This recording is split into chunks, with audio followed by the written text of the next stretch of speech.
In compliance with the Open Public Meetings Act of the State of New Jersey, adequate notice of this meeting of the Atlantic County Board of Chosen Freeholders was provided in the following manner. It was published in the Press of Atlantic City, mailed to the Current Journal, Hamilton Gazette News, and posted on bulletin boards of county buildings in Atlantic City, here at Stillwater, the County Clerk's Office at Mays Landing. We'll all rise for an opening prayer. Lead us, O God, that we may be leaders of our community and continue to guide us in the decisions we make in the service of others. Amen. All facing the flag. Attention. Salute. Pledge allegiance to the flag of the United States of America and to the republic for which it stands, one nation, under God, indivisible, with liberty and justice for all. Roll call, please. Chairman Freeholder Meeting is out of the state at his tournament with his son. I'm terribly disappointed. Bennett. Here. Bertino. Here. Days. Here. Fitzpatrick. Here. Gatto. Here. Kern. Here. Risley. Here. And Formiga. Here. We've all been provided with our minutes from June the 5th. If you were present, had a chance to review them, and wish to make a comment, addition, or correction, please do so now, or I'll take a motion to adopt. Second. Moved in second. Call the roll, please. Bennett. Yes. Bertino. Abstain. Days. Yes. Fitzpatrick. Yes. Gatto. Yes. Kern. Yes. Risley. Yes. And Formiga. Yes. First order of business today is a presentation. Recognition of Susie Newstatter, Miss New Jersey Senior America 2018.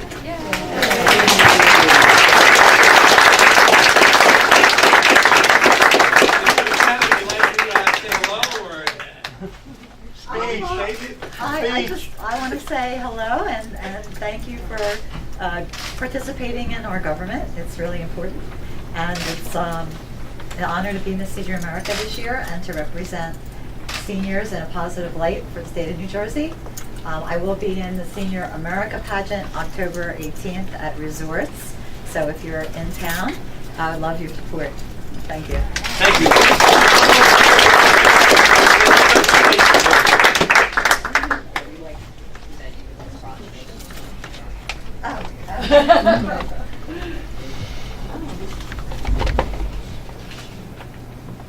Sorry, another one.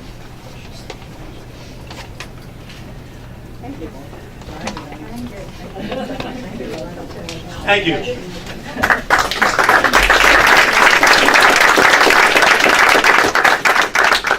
Our next order of business, and congratulations. Our next order of business today is an interview. Michael Fedorka as the Atlantic County Public Safety Director. Michael, if you want to stand by the podium, we're close. You don't have to be behind. You can be right in front of it there. Just give us a few words, if you will. Well, good afternoon. I'm honored to be here in front of this board. I worked here 10 years ago when I was on the Casino Control Commission. It's nice to be back. I'm a resident of Atlantic City. You have my resume, so I won't bore you with my life, but I'm looking forward to this. And I spoke to Chairman Formiga. I called Freeholder Corsi. I've spoken to the sheriff and Damon Tyner. So I'm looking forward to doing this. Thank you. Thank you very much. Anyone in the public wish to speak about freeholders? Any comments? Excuse me, I'd like to speak. Yeah, surely. Yes, Mr. Fedorka, I'm Mike Price from Egg Harbor Township. How you doing? Good. How long have you been a resident of Atlantic City? Since 99. 99? Okay. Do you also maintain a residence in Trenton? Is that your primary address, or is it Atlantic City? Well, it's Atlantic City now. Are you registered to vote in Atlantic County? Yes, I am. You are? Okay. Thank you, Michael, for pointing that out. Just clarifying a few things. Yeah, all right. Freeholder Fitzpatrick. Colonel Fedorka, hi. Hi. We've never met before, and I want to thank you for your service. Thank you. Chairman, I read that there's an investigation happening. I think we should table this until we all have an opportunity to review the report. I believe that this investigation has little or nothing to do with this appointment, and it certainly is not something that I'm going to entertain today. Freeholder Bertino? Thank you, Mr. Chairman. I was just going to say, Colonel, I've had a chance to review your resume. It's extensive. I think some of the opportunity that you're going to bring filling this position now in Atlantic County as a public safety director is going to help us not only with the court systems, the jail, and also the detention center. I think it's something that we need an extra set of hands on, and also assisting Vince, who's done a fantastic job. I know you guys will work together to keep Atlantic County running smooth and keep public safety, as it should be in this day and age, at the forefront of what we're doing. We're still a tourist destination, and people have to have a sense that they're safe when they visit Atlantic County, and I know you're going to fill those shoes that we have made for quite a few years. You seem like the right guy to do it, so congratulations, and for the crews that welcome aboard. Thank you. Yes, Freeholder Risley? Yeah, sir, would you like to touch on, if you feel like it, regarding our school system and safety throughout the county? You know, there's something that I'm really concerned about, with all these school shootings all over the country. And it's something that I've talked to the county executive about. He's talked to me about it. He's very concerned about it. One thing that we used to do in the state police is when the troopers would drive by a school, we'd have them get out, walk around, drive through, let the kids see them, let the people see them. So that's something that I'm going to be talking to the chiefs about when I go to the first chiefs meeting. Because, hey, look, kids are our most important thing. That's the most important thing in the world. Possibly do an analysis of the various schools in our county and maybe make a recommendation here today. Yeah, the county executive has talked to me about doing that, so I will do that. Super, thank you. Thank you. Freeholder Gatto? Hello, Mr. Virgo, thanks for being here. Just wanted to hear what some of your goals are for the position and what you hope to achieve in the position. Well, number one goal is to make sure the county is safe for all of its residents. That's number one. I've known Vince for a long time. I know he does an outstanding job in OEM. I had OEM under me in the state police, and I had OEM under me at the Port Authority. So that's something that is an interest too. I've talked to the county executive and the county administrator about the jail. So that's something that I'm going to be looking at. And right now, I'm learning. So there'll be a lot of a lot of things that are going to go on in the next few months, and I'm looking forward to it. Any other Freeholder comments? I'd like to take a motion to move Resolution 338 to the top of the agenda here. All those in favor say aye. Aye. Opposed? 338, please. Resolution advising and consenting to the appointment of Michael Fedorka as the Atlantic County Department Head for Public Safety. All those in favor say aye. Aye. Opposed? Congratulations, sir. You are appointed. Thank you.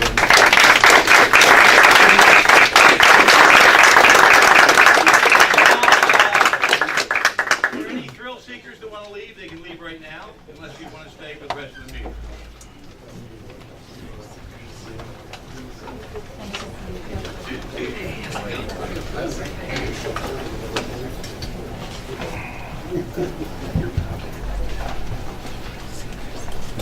When we go on to ordinances, ordinance number 8. An ordinance amending provisions of Chapter 97 of the Atlantic County Code entitled Parks to prohibit the use and carrying of single-use plastic bags and single-use plastic straws in any portion of the Atlantic County Park System. Final reading. Moved and seconded, and an ordinance in its final reading is going to welcome public input. Anyone in the public wish to comment to this? Mr. Pogue, please tell everybody else who you are. Thank you, Mr. Chairman. Creed Pogue, 169 Cumberland Avenue, Estelle Manor. Two questions, because I may not have gotten that clearly from the current text. It would appear as though everything would be a warning for a first, quote-unquote, first offense. The second thing is, as we've seen more information on the concern about plastic straws, and certainly that is an issue for our marine life, but there's also the concern for, it's somewhat the same as peanut allergies. We have some people who are allergic to peanuts. We take steps to make sure that peanuts aren't out there. We have some people with various disabilities that need to have a plastic straw. The paper straws just aren't going to do it for them. Metal creates another set of problems. I don't know if perhaps, and unfortunately Colonel Fedorko has left, but whether that could be something given as an instruction that, you know, if there appears to be some sort of disability, there be... Creed, I think it would be more Jim Ferguson's genre to do this because that's a legal thing, but I agree with you, and I think that that's something we can fine tune. Thank you. All right. Anyone else in the public to speak? Yes. Yes, sir. Clarence Abbott, Egg Harbor Township. I find it to be a duplicate law. What, don't we have a law against littering? Yeah, the littering law is one thing, sir, but this specifically tries to get the non-biodegradable containers and straws, which may just blow away or fall away. You know, people aren't really littering this stuff. We're trying to get them out of our parks because of what it does to our marine life, what it does to our birds, and everything. So it does seem to have a duplicitous meaning, but it's just, you know what happens with a bunch of plastic bags in the wind, right? They just blow all over the place. So, Only if you turn them loose, sir.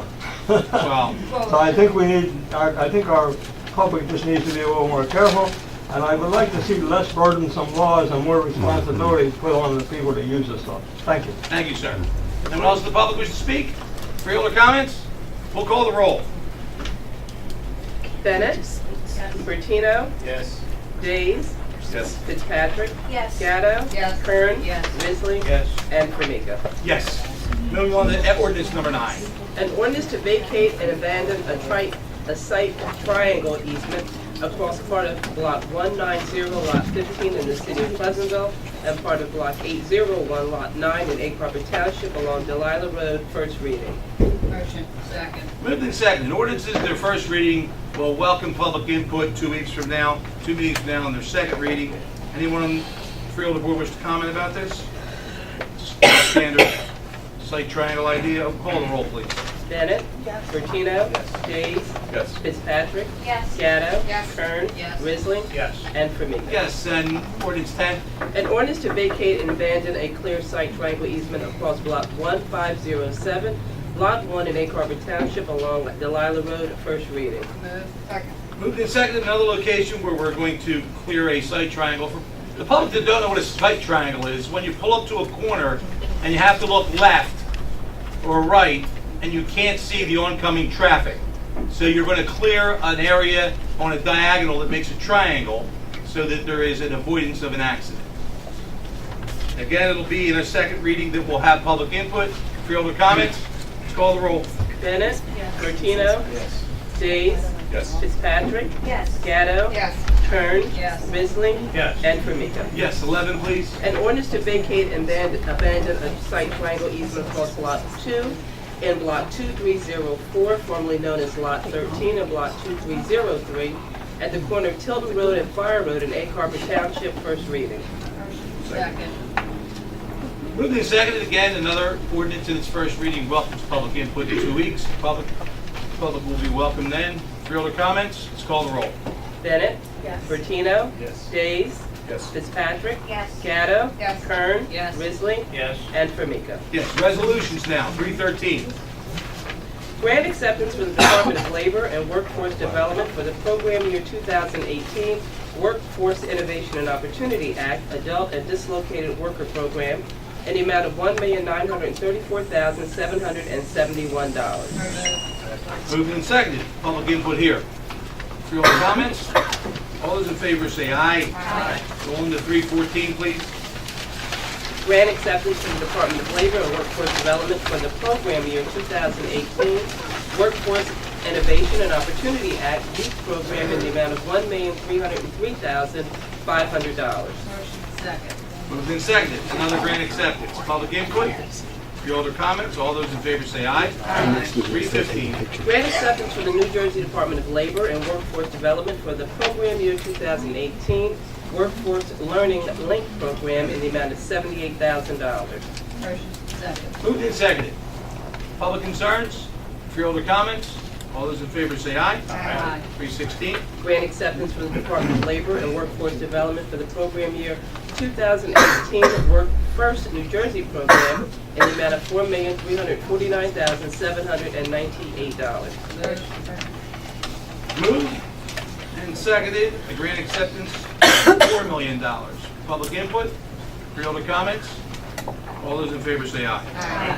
317. Amending Resolution Number 186 adopted May 15, 2018, regarding a grant application to the New Jersey Division of Criminal Justice for the 2016 Edward Byrne Memorial Justice Assistance Grant, JAG-1-ITF-16, in the amount of $156,943. Moved and seconded, public interest, freeholder comments? All those in favor say aye. Aye.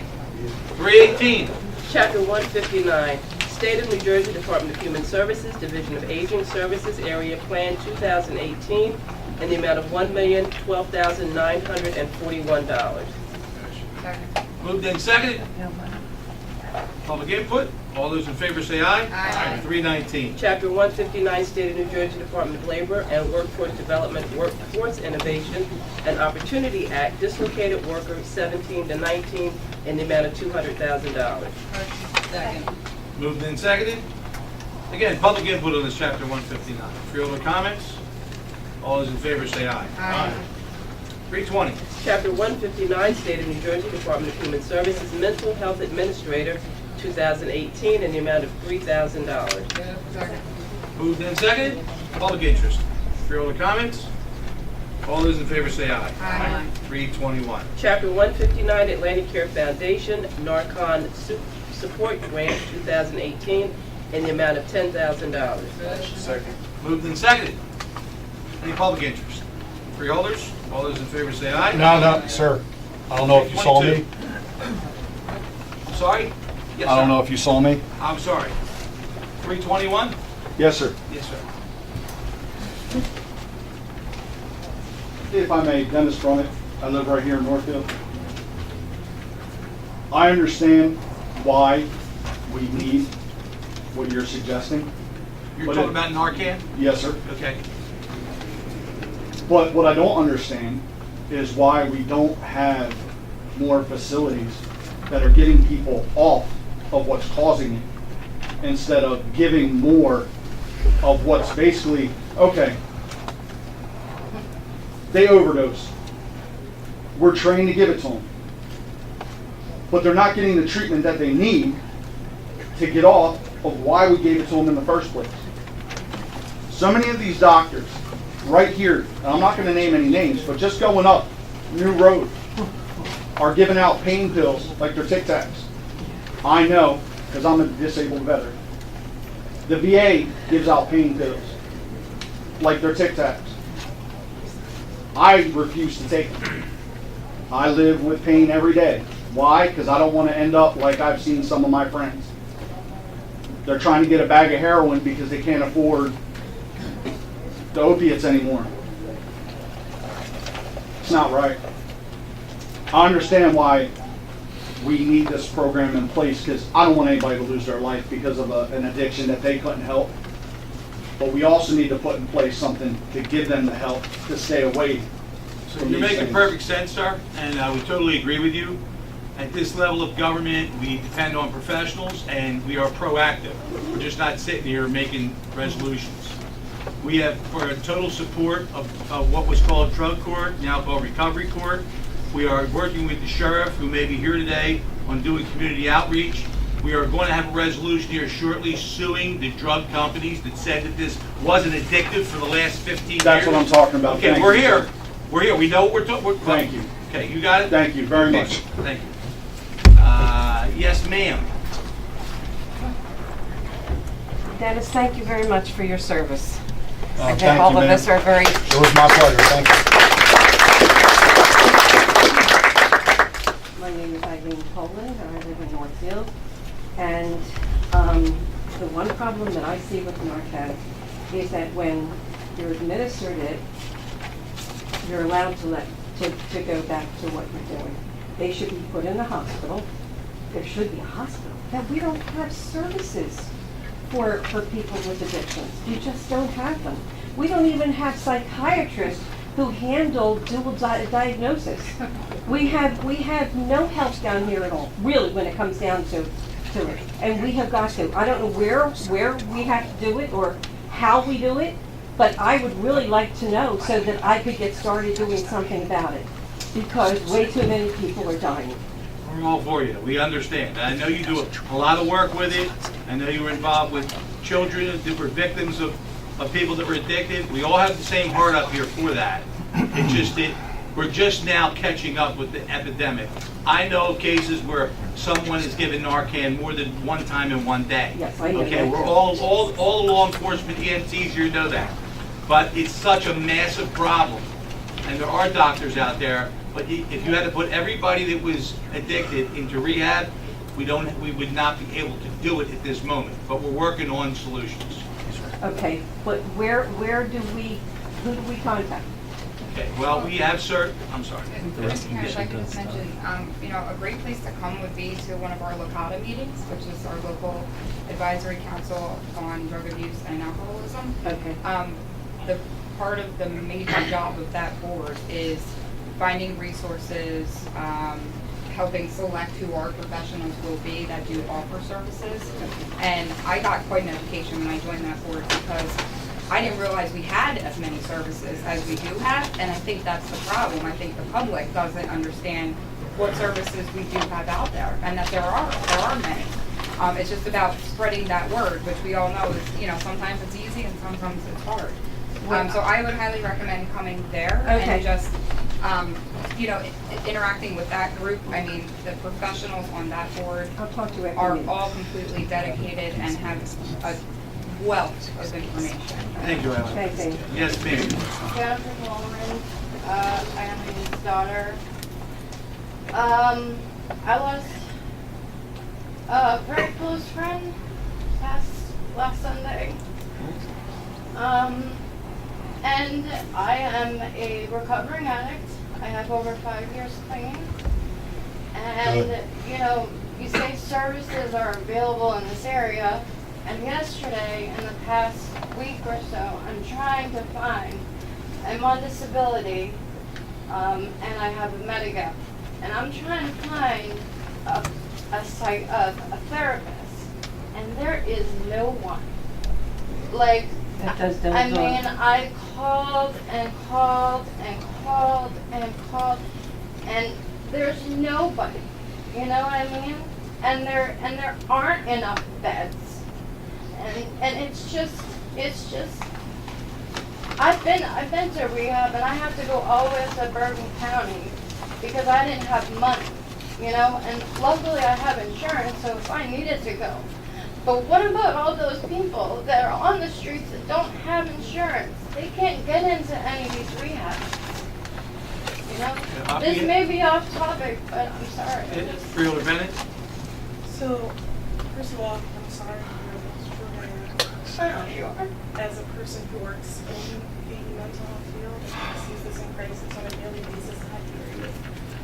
The issue has always been the people who don't have insurance or who have Medicaid or underinsured. Finding the right resources for them has been the issue. We need to continuously contact our legislators to get more resources down here, but as far as your mental health and getting services, I do hope that you see me after this. I will help you. Yeah, because I called my insurance company. They couldn't help me. They sent me to Medicare. Medicare couldn't help me, so I had to Google on my phone. And I called. I was on the phone. I had a splitting headache after 6 hours of being on the phone so I could talk to somebody. We're sorry for your problems here. Ashley Freeholder Bennett is actually directly involved in this. Please see her after the meeting if you would. And that goes for anyone who does need services and are looking to see whether it's qualified for your insurance, whether it's what services are available to you for your insurance in your area. There are prices. Every county has a screening center that works 24 hours a day, 7 days a week. It doesn't matter if it's a holiday. They will let you know what services are available to you and help you on an emergency basis. So we will talk, and that goes for anyone else who is here. Thank you. Any Freeholder comments? Sorry, Mr. Chairman. That's fine. Just to say briefly, two things. One, this larger situation does relate to where we go on the expansion and maintaining the expansion of Medicaid.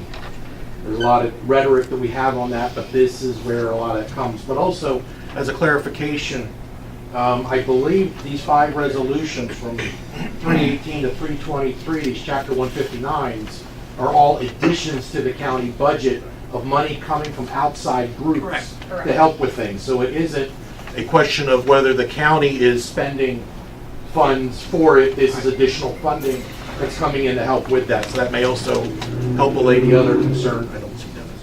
That was brought up, so just. Thank you. Yes. Carl Mason, 3057 Fernwood Avenue, Ed Carver Township. I read that Big Pharma is only 20% of the problem. Who's the rest of it? The drug dealers. Yes, That's absolutely. right. Now, let me go further with that. Catch and release is a joke. You're letting them back out selling drugs. And here's one other thing. I've stuck my own neck out in my neighborhood trying to get rid of a big drug dealer. And guess what? I've been a big failure over that. And I've been threatened by them too. That's something to think about, isn't it? Law enforcement's important. Yeah, right. Thank you. Freeholder comments? Aye. We'll call the roll. I'm sorry, all in favor say aye. Oh, we already did that. 322, let's proceed. Chapter 159, State of New Jersey Department of Law and Public Safety, Division of State Police, Emergency Management Agency Assistance, fiscal year 2016, in the amount of $55,000. Motion. Second. Moved and seconded. Public? All those in favor say aye. Aye. 323. Chapter 159, United States Department of Housing and Urban Development, Continuum of Care, fiscal year 2016, in the amount of $4,122. Second. Moved and seconded. Public interest. Further comments? All in favor say aye. Aye. 324. Intergovernmental sub-grant agreement with the various Atlantic County municipalities for drug and alcohol education and prevention services, amount not to exceed $314,500. Second. Moved and seconded. Public interest here. Call the roll. Bennett? Yes. Bertino? Yes. Days? Yes. Fitzpatrick? Yes. Gatto? Yes. Kern? Yes. Risley? Yes. And Formica. Yes, 325. Amended contract with Amy S. Green Environmental Consultants, Inc. to provide professional environmental consultant services related to the construction of the Lakes Creek Wetlands Mitigation Bank project. Net increase $39,151.35. Motion. Second. Moved and seconded. Public interest in this professional contract. Any other comments? Jerry, what is the reason for the increase here? Well, it's a 5-year contract. In order to do the bridge, EH21, which is at the 559, which is Summers Point Mason Landing Road in English Street, which is called EH21, we've replaced that road. The county decided to do what they call a mitigation bank, which means we set up an area that is considered wetlands. We develop that, and then we get credits when we do other projects. When we have to disturb wetlands, we have set aside other wetlands like Pinelands Development Credit Bank, right? That's correct. So what happens is $400,000 to do that? the mitigation bank to construct was roughly $2 million. This is like $400,000. But when you do this is you have to agree with the U.S. Army Corps of Engineers and the DEP. So there's a 5-year contract of maintaining that property so that it meets all of the conditions so we get the credits. So, I mean, I think the budget subcommittee heard what a credit cost is. I'm familiar. So the $39,000 is the maintenance that qualifies us with the Army Corps of Engineers. And so we meet all those conditions to get the credits. Any other freeholder questions? It actually saves us a ton of money if we would have to go buy the credits. I'm aware of that. I just wondering why the increase. I'm just saying for the public's Oh, knowledge. okay. It saves us a ton by creating the credits ourselves Right. and having to go on the market and purchase them That makes perfect privately. sense. Thank you. All right, call the roll. Bennett? Yes. Bertino? Yes. Days? Yes. Fitzpatrick? Yes. Gatto? Yes. Kern? Yes. Risley? Yes. And Formica. Yes, 326. Amended competitive contract sub-grant agreement with Caring Inc. for the provision of caregiver respite assistance services and caregiver education program. Net increase $34,461. Motion. Second. Moved and seconded. Public input. Freeholder comments? Call the roll. Bennett. Yes. Bertino. Yes. Days. Yes. Fitzpatrick. Yes. Gatto. Yes. Kern. Yes. Risley. Yes. And Formica. Yes, 327. Amended competitive contract sub-grant agreement with Caring Inc. for the provision of adult medical daycare service. Net decrease $34,461. Motion. Second. Moved and seconded. Comments on this decrease? Freeholders? Call the roll. Bennett. Yes. Bertino. Days. Yes. Fitzpatrick. Yes. Gatto. Yes. Kern. Yes. Risley. Yes. And Formica. Yes, 328.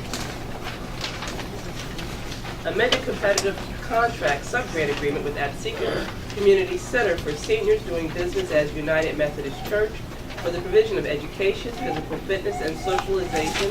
Net increase $5,136. Motion. Second. Moved and seconded. Public comments? Freeholders? Call the roll. Bennett. Yes. Bertino. Days. Yes. Fitzpatrick. Yes. Gatto. Yes. Kern. Yes. Risley. Yes. And Formica. Yes, 329. Agreement with John Brooks Recovery Center to provide all requisite training and oversight for a methadone administration program at the Atlantic County Jail. Motion. Moved and seconded. Public interest. This is really a great program. I think we're the only jail in New Jersey that has a methadone program that's working, and it's really working. It's working better than it would if we didn't have it. So I applaud this. All those in favor say aye. Aye. 330. Memorandum of Agreement between the County of Atlantic and Communication Workers of America, Local 1040, Facilities Management and Supported Employment, and authorizing a formal written collective bargaining agreement incorporating the terms of the Memorandum of Agreement for a 3-year period commencing January 1, 2018. Move. Second. Moved and seconded. Public interest in this contract. Freeholders, we will call the roll.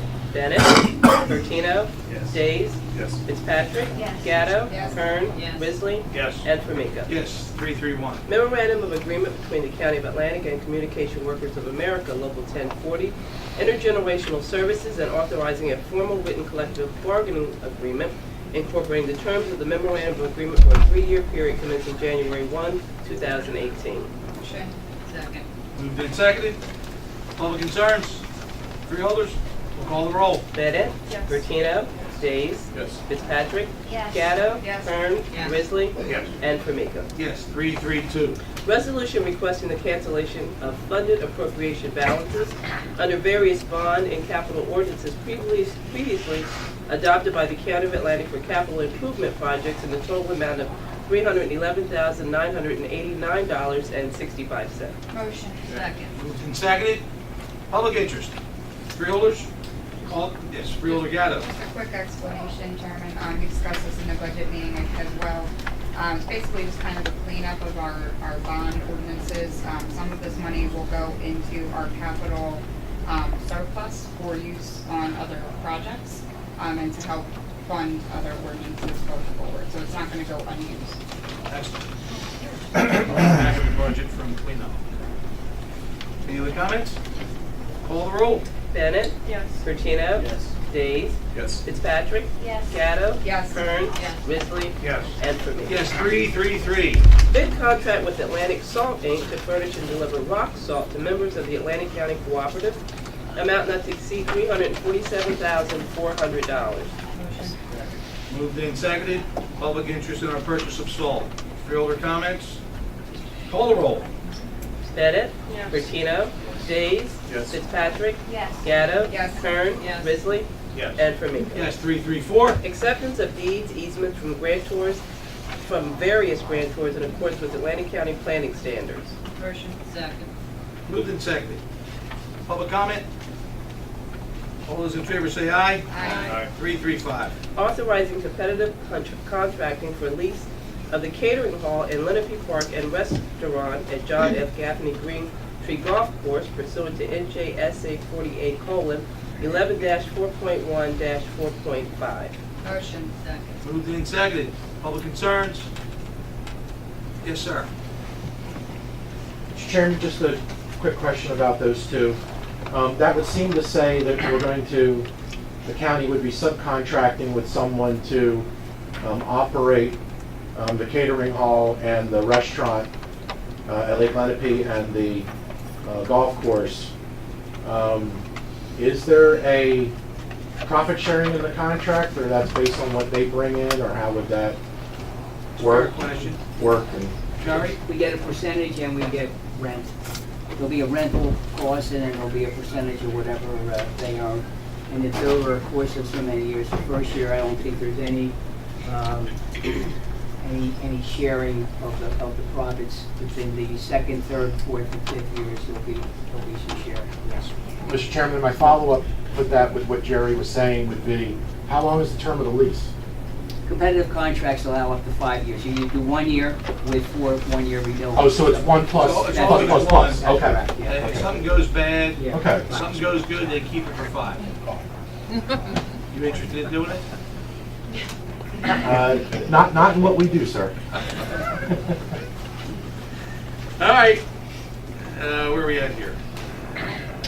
All those in favor say aye. Aye. We're going to go to 336. Authorizing the county executive to designate a public agency compliance officer pursuant to NJAC 17:27-3.3. Second. Moved and seconded. Public input. Public comments.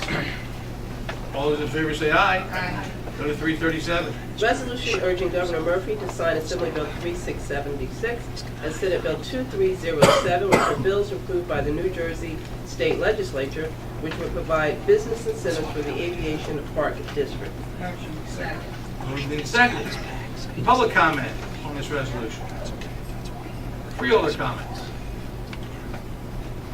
I just think this is a great thing. For those that don't know it, this was sort of lame ducked out of from our last administration.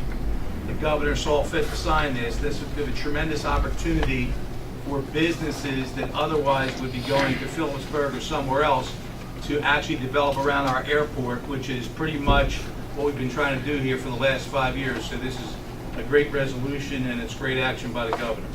All those in favor say aye. Aye. Move. 338 we did. 339. Appointment of Mary Beth Lewis to full membership to the Atlantic County Senior Citizens Advisory Board for a term to expire on January 31, 2021. Motion. Moved and seconded. Any public interest in this? Freeholders? All those in favor say aye. Aye. Mrs. Lewis is reappointed. 340. Appointment of Bruce Jenkins as first alternate to the Atlantic County Senior Citizens Advisory Board for a term to expire on January 31, 2021. Motion. Second. Moved and seconded. Is Bruce in the audience today? Any public interest? Freeholders? All those in favor say aye. Aye. Bruce is appointed. 341. Appointment of Sabrina T. McDaniel Brandon as second alternate to the Atlantic County Senior Citizens Advisory Board for a term to expire on January 31, 2021. Second. Moved and seconded. Public comment? Freeholders? All those in favor say aye. 342.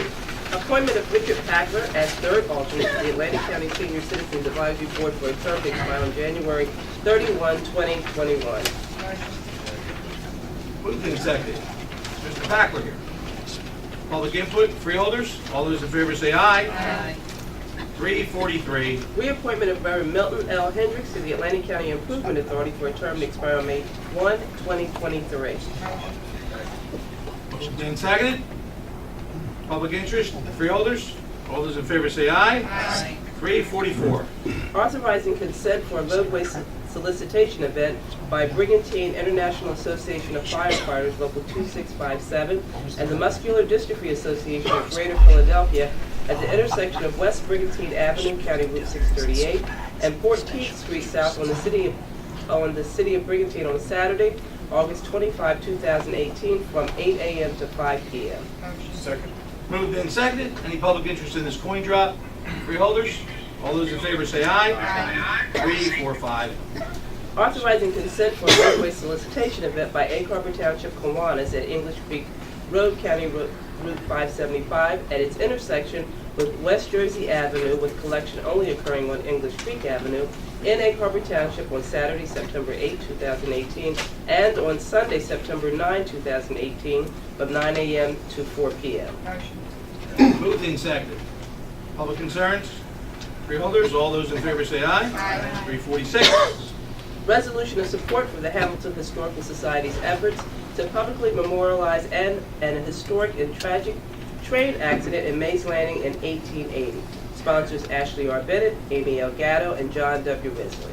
Motion. Second. Moved and seconded. I believe we have a video, Video, we have visitors from the Historical Society here. so They will whatever do- you, Freeholder Bennett, you have the control here. What would you like to do? Yes, if you didn't have a problem, just talk about the train accident. When I first heard about this, I was extremely interested. I'm in very history. embarrassed. I consider myself a trained historian here, and I know nothing about it, so I'm waiting to be educated. Doesn't surprise me. Hi, my name is Carl Farrell. I'm the curator at the Hamilton Township Historical Society Museum. This is Marie DiColo. She's been the lead researcher on this project. This is a story that's been kicked around Atlantic County. We even have pictures that people swear was that accident in our archives. And when we really started looking at it, a lot of it was not true. The pictures we have are not from that wreck. The facts from the wreck were kind of hidden for a lot of different reasons. This railroad was the railroad that was on the south side of the county. We're familiar with the one that the Amtrak runs on now. That was the Camden Atlantic. This was the West Jersey Society Railroad. It started in August of 1880, and this wreck happened in June. It was a new railroad. They didn't want bad publicity. It was there for excursions to Atlantic City. Atlantic City didn't want any bad publicity. So that we really got into this and found that there was a lot more to this story than has been recorded and what we see now in our archive. It's still in the process of being researched. The death toll keeps climbing. The official death toll was 27. We're looking at possibly over 50. When you want to relate this to people that died 2 or 3 days later, the railroads took the figures from that day and said that's it. What was the point of origin?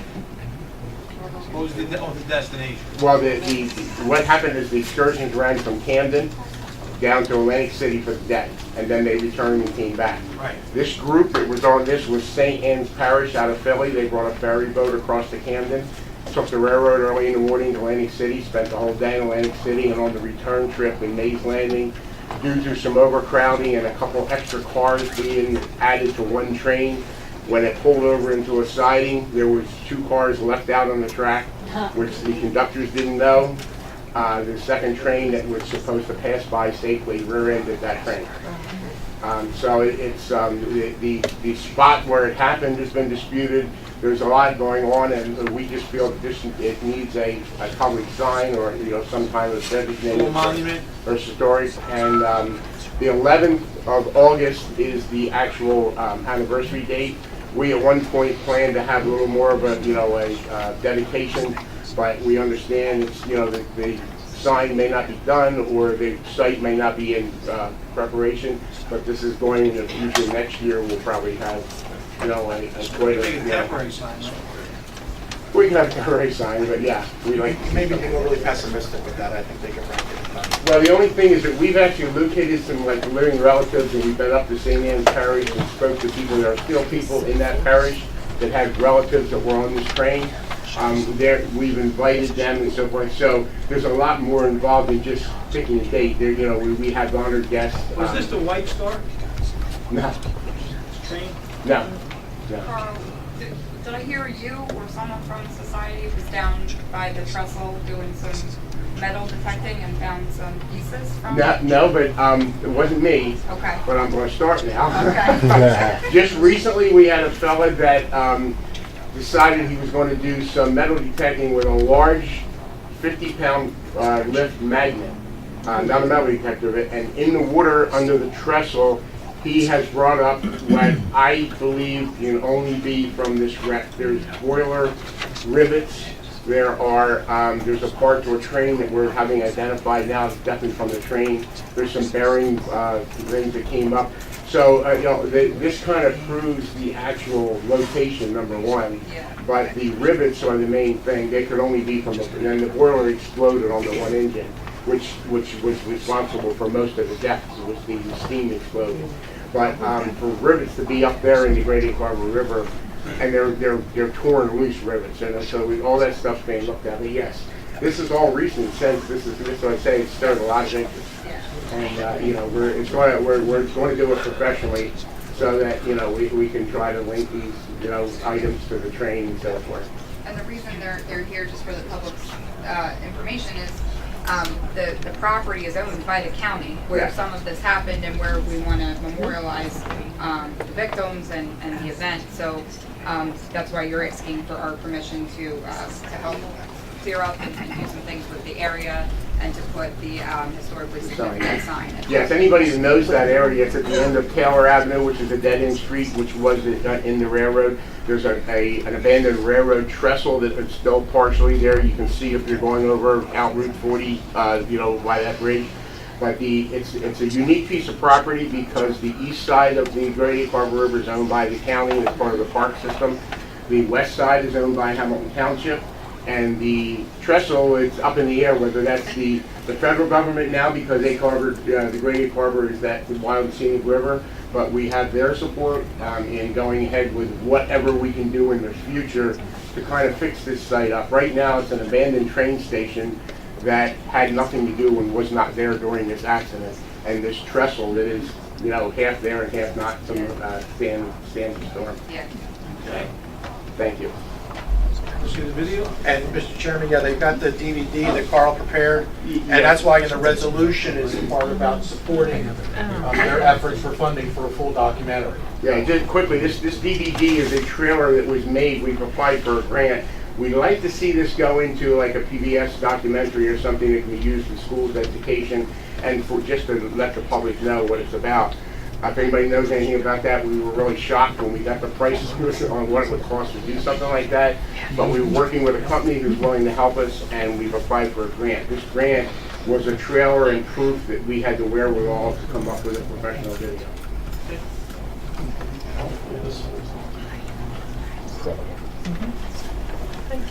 Here's your chance, Creed. If it doesn't work, I need you to DVD it. I think we're in good shape.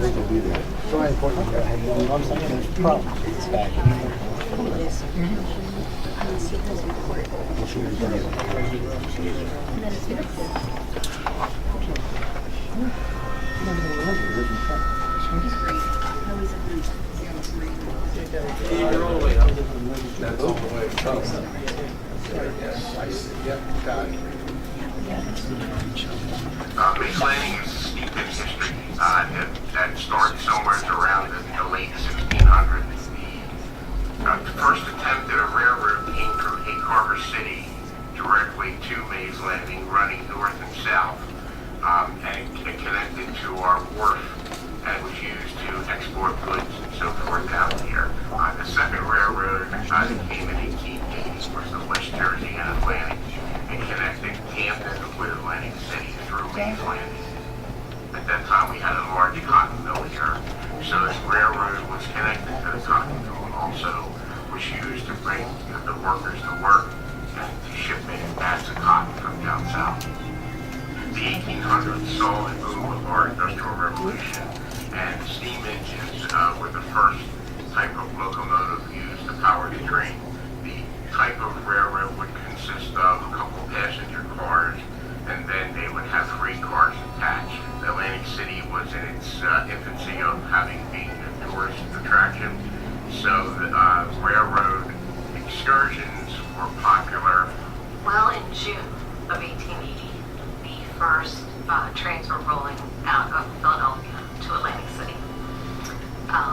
That summer, a 1,400 passenger list out of Philadelphia, which was the St. Anne's Parish and neighboring parishes, chartered the train. It was an excursion from Atlantic City for the day. They left early in the morning, 2 trains left out of the Camden. The day was fine. It was a little overcast and became, increasingly the weather got worse. But when they went to leave at 6 o'clock, that's when the skies opened up. So it was a terrible rainstorm. They hit Mays Landing about 6:25. Now at the same time, because there's just one track that leads from Philadelphia to Atlantic City, a down express was coming eastbound to Atlantic City while these guys were heading back to Philly. So they had to pull over to the siding, which is 2,600 feet. At that point, the first train, because it had extra cars on it, couldn't pull over far enough. So it left 2 cars on the track. When the other was coming up behind it, it couldn't slow down fast enough, and it slammed into the back of that first train. The second locomotive, after being stuck into the back of the car for a while, and the engine not working, steam built up and the engine exploded. That sent steam through the cars like a pipe, and it trapped and basically scalded a lot of people right in their seats. Some of the people did open the windows and jump to safety. Some of them landed on the ground, some of them landed in the river, and some of them landed in swamp. So the initial death was Thomas Sweeney had been standing on the platform on the back of that first train. He got crushed. Subsequent fatalities were a result of the scalding water and the steam from the locomotive. The water came rushing in at 200 degrees, and most of the passengers in that last car, if they didn't die from their injuries, they were terribly, maimed for life. We know there was definitely 27 fatalities. At this point, it looks like there's probably between 50 and 60 injured, and then we had 3 missing, and 2 were 2 little sisters that they never found. The Historical Society every year sponsors what they call Ghost Walk.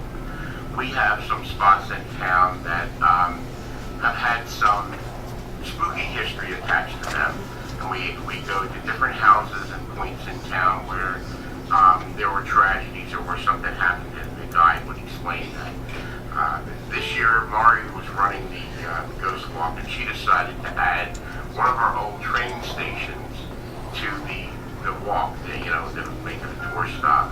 Well, I thought part of the fun to bring in a younger generation. A lot of people these days are into the Sci-Fi Channel and paranormal investigations. I knew that just the week before our Ghost Walk, there was going to be a presentation down in Cape May by the White Raven Investigations.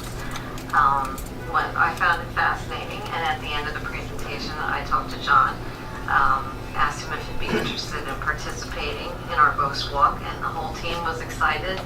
So the White Raven team did uncover some paranormal activity. It was residual 1. They did see the spike in their devices. That night I was presented with the first article that had come out of the New York Times, and I was just, I was shocked that an event that had happened here would have been covered by a big New York paper.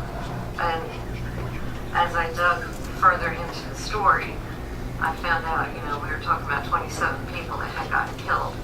So knowing that it was St. Anne's Parish, the first thing I did was to check and see if there's anything left for St. Anne's Parish. They didn't keep like a journal of it. There's records, of course, of names, but that's there's no description of the wreck that we can find in their records. I was kind of surprised. I thought that maybe they would at least have a memorial service on the anniversary every year, or in some way have a plaque on the wall or something that would relate to that. So the most interesting connection was that the bishop was actually the uncle of the owner of the cotton mill and the railroad. Locating living relatives is an important part of any research. They're not from this area, as most of the people on the train, the passengers were all from the Philly area. The research involved in that involved a little bit of genealogy and at the same time a lot of reading old newspapers. I was able to find that somewhere, apparently, a telegraph went out to like what's equivalent to the Associated Press. And so cities all over the country were sharing the story in detail. Ironically, it wasn't being shared in New Jersey. I haven't located one local paper, one county paper, one state paper. It was really, at that point it was really looking pretty fishy. I couldn't really put my finger on why wouldn't we have shared that? And if it is a cover-up, like, you're talking about a lot of people that would be involved that would have to be silenced, with a news piece as big as that was. We're looking into this right now. I don't even think there was a National Safety and Transportation Bureau at that time, the NSDB. They were been investigating this. From what we found, the railroad investigated itself. The cotton mill in Mays Landing was owned by a prominent family in South Jersey. And they actually were the same family that brought the railroad into the area. And all of the jury consisted of men who either worked directly for that cotton mill or had family that worked for that cotton mill. The verdict came back 2 days later with not finding anybody responsible. It just went down as an accident. That's when, things started making sense at that point. We were at the New Jersey State Archives in Trenton. There's a published book that's called the Railroad and Canal Report. That's a requirement that at the end of the year, each year, every railroad company, every canal owner, and there's also bridges involved in it, has to make a report to the state assembly, but not only of their finances, but of any major accidents, and of course any loss of life, and any disruption in service, basically, is what it comes down to. And the big aha moment for me is I've used these several times before in my research.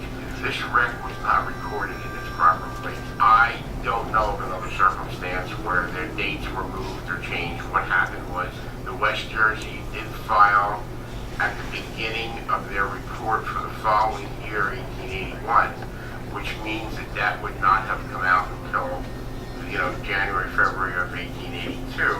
So it was 1 to 2 years, 1.5 years late from the accident where they did record the accident. The National Railroad Historical Society, the West Jersey Chapter Historical Society, the Pennsylvania Railroad Museum, nobody had any of this on record. So we're continuing the research, still uncovering more evidence, and it is a story that needs to be told.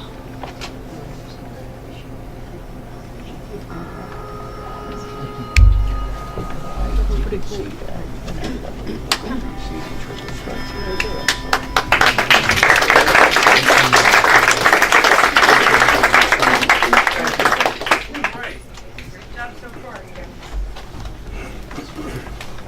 A few of those facts have even been proved mistaken, so there's a lot to come out of it.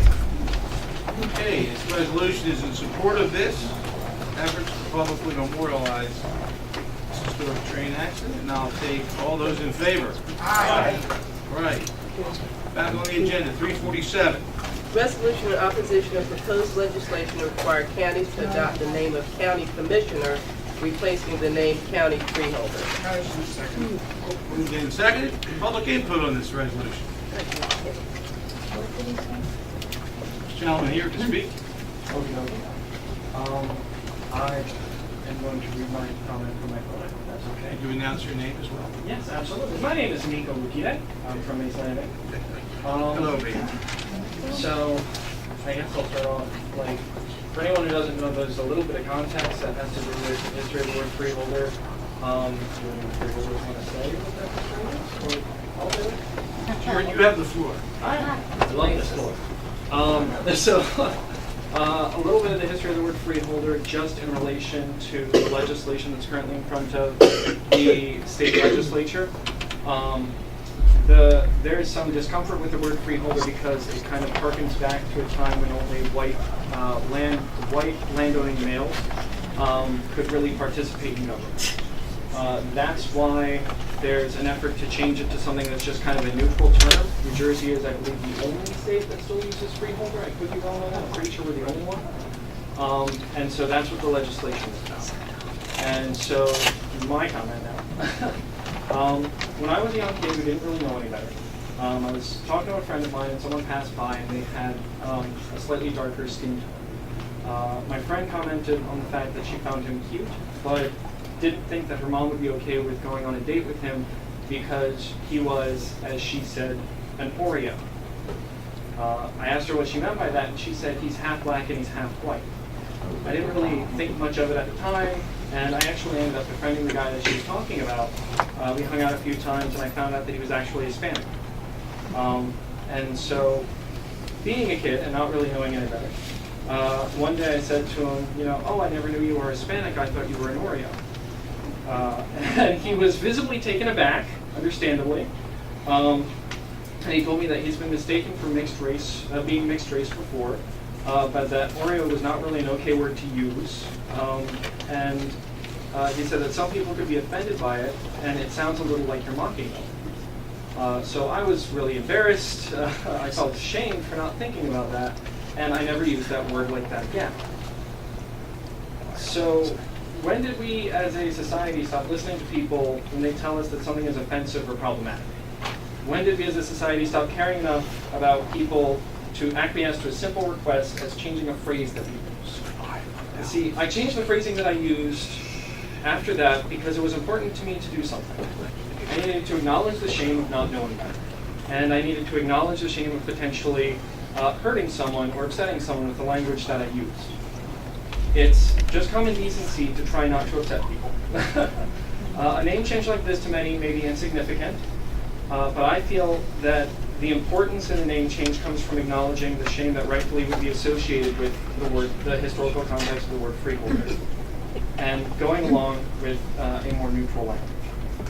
That being said, the legislature is acting on a name change that is, that being said, the legislature is acting like a name change is the bastion of hope that we as a society are fighting racism and sexism. A name change, while rightfully acknowledging shame, does not do a damn thing for people of color in our community or women.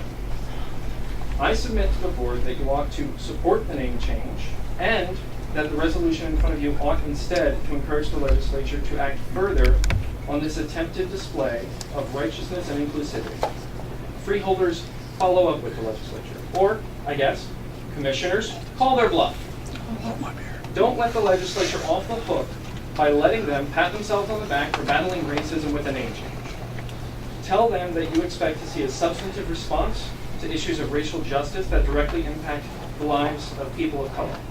Tell them that you listened when you were told that freeholder was problematic, and now it's their turn to invite more voices of people of color to policy meetings, to the economic development table, to the CRDA, to the BPU, and so on. So as a constituent, I ask that you reject the resolution in front of you. It's not, as the ordinance puts it, erasing history. It's acknowledging shame and trying to do better now. I'm just asking for you to try to do better now. Thank you. Thank you, Rico. I think at this point, there were two op-eds that were sent to the press of Atlantic City. One by Freeholder Fitzpatrick and one by our county executive. I would like Madam Clerk to read both op-eds, please. State county should end racist, misogynist title freeholder, says Karen Fitzpatrick. At the June 5 Freeholder meeting, the state Senate bill allowing for the change of the title freeholder to county commissioner was discussed. The bill allows but does not require freeholder boards to make the change. The term freeholder was coined at a time when only those who own land free and clear could be elected to county government. In those colonial times, the only citizens able to own land were white men. No people of color nor women could be freeholders. New Jersey then legislated in 1807 that only free white male citizens could vote or be elected officials. The county website shows the definition of a freeholder as, quote, an Old English term, a freeholder originally denoted a person who owned an estate of land over which he had complete control. After the Norman conquest of 1066 in the year of our Lord, British kings found it necessary under pressure to call together an assemblage of higher clergy, earls, and barons of the nobility and later knights of the realm to sit as advisors and to grant taxes for defense of the kingdom. By the 13th century, the British Parliament was enlarged to include these freemen who owned their land free and clear, who were called freeholders. I believe the time has come to leave this racist and misogynistic term behind and move into the 21st century, where we value the diversity of the population and are finally able to dismantle this institutional prejudice at its core. Institutional racism, misogyny are insidious infiltrators of established norms, causing societal blindness of otherwise thoughtful people toward minorities and women. Using racist and misogynistic terms in government normalizes the thoughts behind them, regardless of how old these terms are. At that same freeholder meeting, the board voted unanimously and rightly to condemn the comments and actions of some high school students directed at an African American student. This is hypocritical. If we celebrate the diversity of our board, boasting 2 people of color and 4 women for the first time ever, then why can't we make the recognition official and rid ourselves of the term that, in its definition, negates that diversity? Additionally, moving toward the term county commissioner is good government. I knocked on thousands of doors when running for office, and at best, only 10% of people knew what a freeholder was. The title county commissioner is much easier to understand and gives a stronger connotation of what these folks are charged with doing rather than an archaic and antiquated term like freeholder. Perhaps it will even entice citizens to attend more freeholder meetings and even get involved in public service themselves. The argument of the cost of changing the letterheads, envelope signs, and other printed materials have given as a reason not to pursue this change, and that state government should have better things to do than discuss the title of the freeholder. I argue that ridding government of anachronistic titles that imply a hierarchy based on preferred sex and race is the most important thought for government, both state and county, to consider. Plus, the cost of printed material can be absorbed over time, reordering with a new title. It doesn't and shouldn't have to be done all at once. The signals we, as a board, send to the citizens of Atlantic County are heard loud and clear by all, and are especially significant to young people. Considering the polarization that is occurring in the county, Atlantic County government has a responsibility to take meaningful action to bring people together, to rid government of institutional racism and misogyny wherever it exists, and to make government easier to understand. It is my hope that the General Assembly will approve this legislation so that it can be sent to the governor, who will hopefully sign this bill into law. If and when that happens, I strongly urge my colleagues on the Freeholder Board to join me in making this important change. Karen Fitzpatrick of Linwood is Atlantic County Freeholder at large. No reason to abandon historic inclusionary title freeholder. Dennis Levinson for the press. And I'm sorry, the other one was Karen Fitzpatrick for the press, July 11th. Dennis Levinson for the press, July 4th. There is state legislation pending to change the name of county legislators from freeholders to commissioners. Some find the name freeholder confusing, while others claim it racist and misogynistic. What makes anyone think the public would be less confused and have a greater understanding of what a freeholder does simply by calling them commissioners?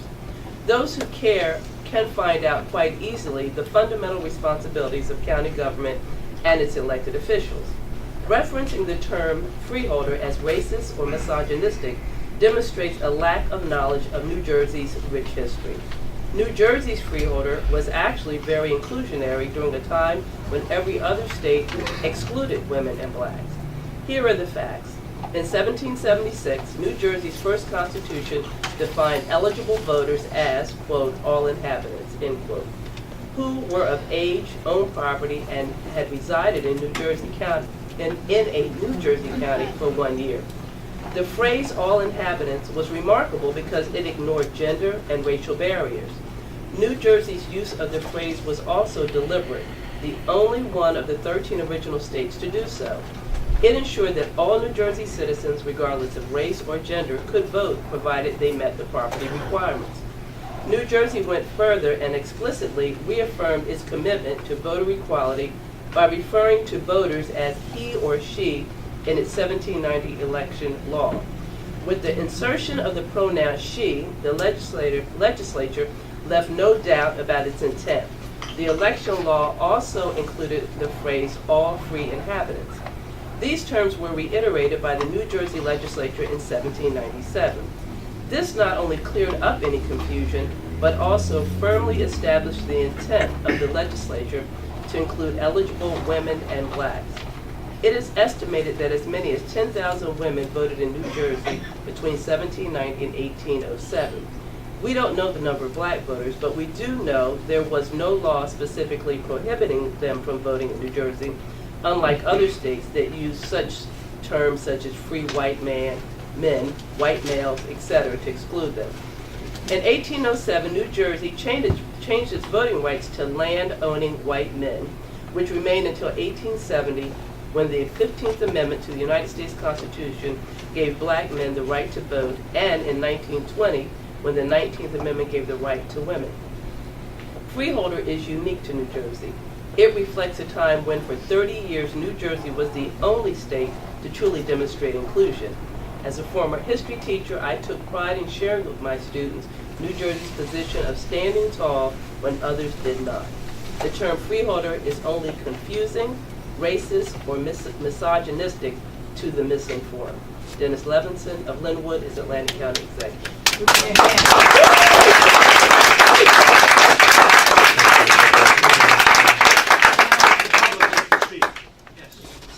Just last week, a black man called me boy.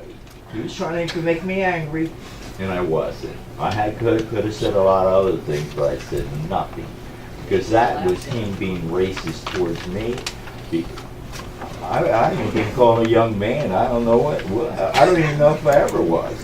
But he said that. Now, going further, I have a neighbor that a woman from India called her a racist. And a customer there, a black woman, confronted the Indian woman about saying that. So now we got people from India calling white people racist. We've had Hispanics calling white people racist. There's racism in every race. Okay, that's one thing I want to say. Now, let's see what else I was going to say about that. Well, the freeholder, I wanted to stay that name the same. I didn't like it when Berkeley of the East Stockton pulled that bust out of that library of Richard Stockton. I spoke to people that went into that library that were students there. They didn't even notice it there. They didn't even know it was there. You know what I say with that? Put a big statue of Richard Stockton there. That's what I say. We should keep the statues up. They're history, and you've got to learn from history. Then you don't make mistakes again. We learn from history. We shouldn't destroy history. And look over there in the Middle East when ICE and all them other groups were tearing big statues from how many thousands of years ago, tearing them down. So what I say, keep the freeholder name. Who cares? People on the left seem to care. They want to tear all our history down, don't they? And that's what I got to say. Thank you. Thank you.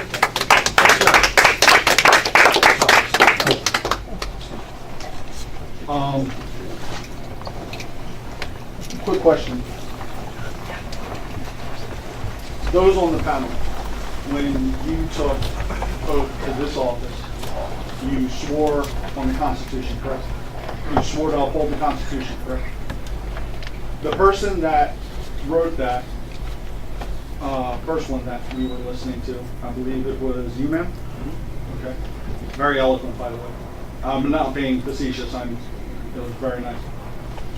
But how about John Hanson? Anybody know who he is? John Hanson was one of the Declaration of Independence signers. John Hancock. He was also black. And he was a freeholder. Oh wait, here's another little fun fact. He was the actual first president of the United States of America for a week before they assigned someone else because he didn't want the office. Thank you. Thank you. Keep it freeholders.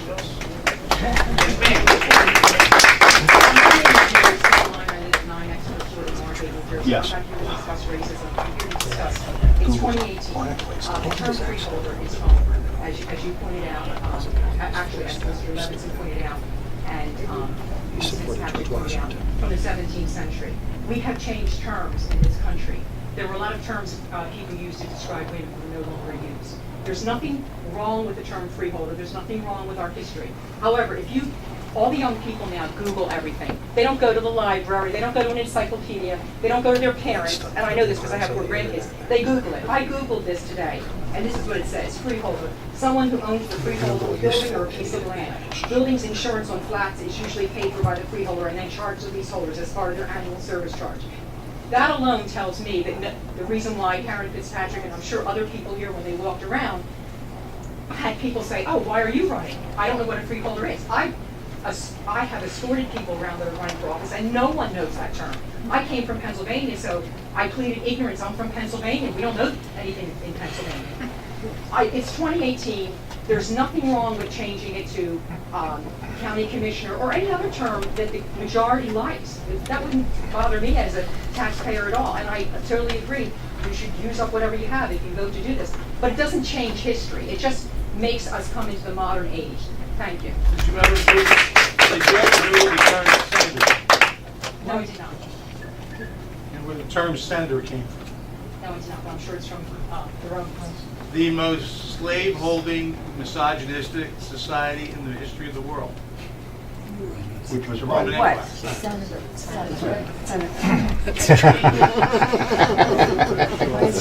Yes, sir. It's. Okay, Seth Grossman, Dennis Levinson reminded me of something that at one time, at the time of our Declaration of Independence, the original New Jersey Constitution, all citizens, men, women, black and white, were free to vote in New Jersey. Now, the political party that put an end to that and imposed the requirement that only white men could vote was the Democratic Party formed by Andrew Jackson. So I'm just curious if Democrats really are ashamed of racism, that perhaps they ought to rename the Democratic Party of Andrew Jackson, which brought that racism to America. And it was also the Democratic Party that hated Abraham Lincoln, the Republicans, so much that they tried to break the Union apart and to secede. Another point I'd like to bring up is the term freeholder. Of course, as a lawyer, freeholder is a landowner, as opposed to a tenant who did not have the ability to sell land. Now, the interesting thing was, when our country was founded, only landowners paid taxes. You didn't have any other taxes in colonial New Jersey or in early New Jersey. So really the term freeholder was really another term for taxpayer. And the Board of Chosen Freeholders was really the Board of Chosen Taxpayers, because when our country was founded, the idea was you shouldn't be permitted to impose a tax unless you paid it yourself. So that's part of the heritage of America. But let's talk about the real issue.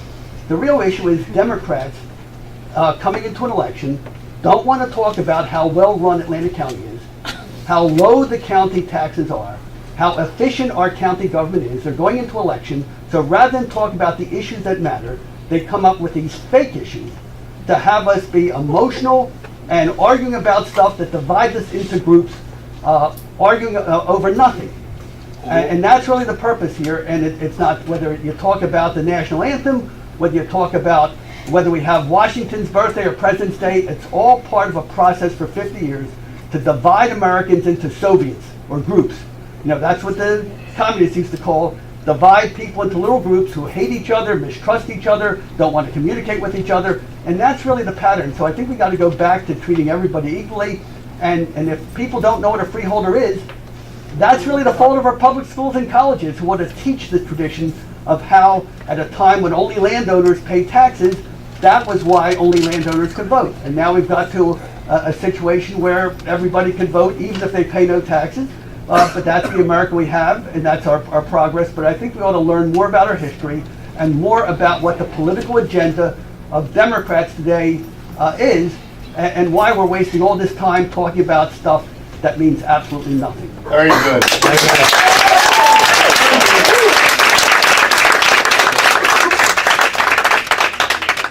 Yes, sir. Thank you, Mr. Chairman. Ken Creed, Poe, Cumberland Avenue, Westall Manor. In the past, there's been a lot of concern about bringing politics into the public comment. Yeah, we're going to try to not do that. Go ahead. That horse already left the barn. I got you. That horse left the barn. And so the question is going to come up of, he may be supporting certain people.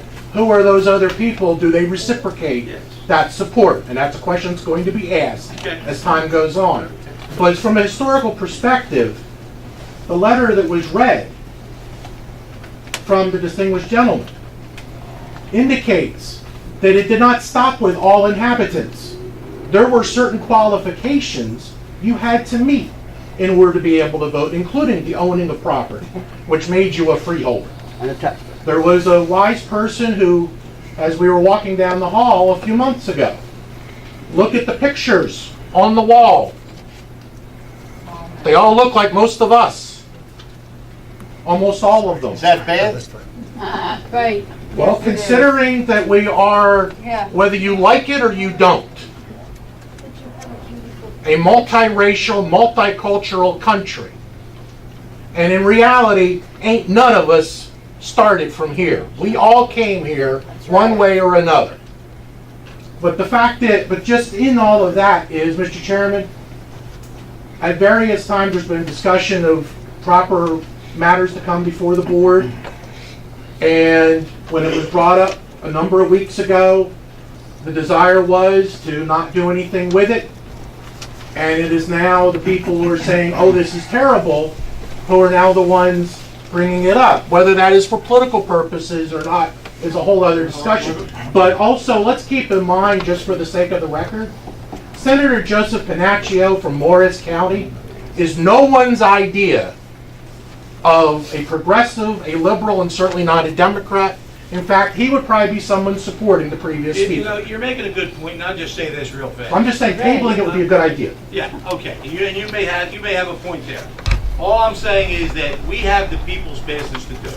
The legislature has the people's business to do. We're going to take something here that is supposed to have a good intent with a lot of political overtones. Changing the name, okay? Take a look at the makeup of the board. None of the arguments against the word are valid today. We have a diverse board, and a lot of boards in New Jersey. But to say that we're going to change a name and then tell in the legislation, you don't have to change your signs, you don't have to change your cards, you don't have to change your stationery. What is the effect of it? You know, what is the intent of it really? It's got to be political. And it's wasting the people's time and money right here, right now.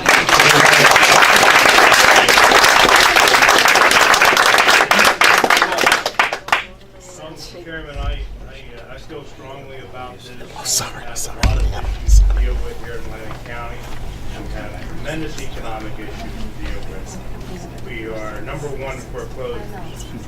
Our community college is seeing declining enrollment. We have a lot of hardship in this county, and in South Jersey, and the state for that matter as well. And for us to spend all this time talking about this particular issue, look, I've been a councilman, I've been a committeeman, I've been a freeholder, I've been a Board of Education member. I'm a public servant. So I don't care what you call me. I'm going to do the job that I've been voted in to do. And I just think we're spending too much time on this thing. I think we should table it and possibly we should consider just putting it on the ballot and ending the question. Yes. Besides, we're not making the decision here anyway. We are not. The state legislature is. So I don't even know why we're talking about it at this point. In favor, that's one. Make a motion? First of all, as far as the racism is concerned over the name, in the pictures outside, Reverend John Henry Hester, African American freeholder. Reverend Lawton Nelson, African American freeholder. First African American female was Lillian Bryant, a dear friend, the only one here that might have attended her service. And I remember when she was sworn in, the pride that she took, being the first African American female to be on the Freeholder board. No one could ever say that there was a racist bone in her body, considering who her father was, the first African American cabinet member in the state of New Jersey. She took great pride in it. And I do believe, and I'll take issue with Seth, that the discourse that you have is healthy. It is extremely healthy. I value Ms. Fitzpatrick's comments about changing and the reasons it should be changed, but there is disagreement there because it is not, nor has it ever been a racist term in New Jersey. It became that way, unfortunately, but not in the beginning. And there is a teaching moment here to show that New Jersey stood tall. The only one of the 13 states that allow women and African Americans to vote until in 1807. It did change, and it changed for various reasons. And the reason it changed, unfortunately, was because of racism. But it was not the intent. And we go back as far as misogynistic is concerned, those of you that were ever bored in school having to read the Canterbury Tales, you remember the Freeholder and the Canterbury Tales. And in medieval England, females were allowed to be freeholders. And Carl, that was a great, by the way, I came here because of Mike Fedorko. He's a man of few words. I figured I'd come here and say something, but by the time I got here, it was gone.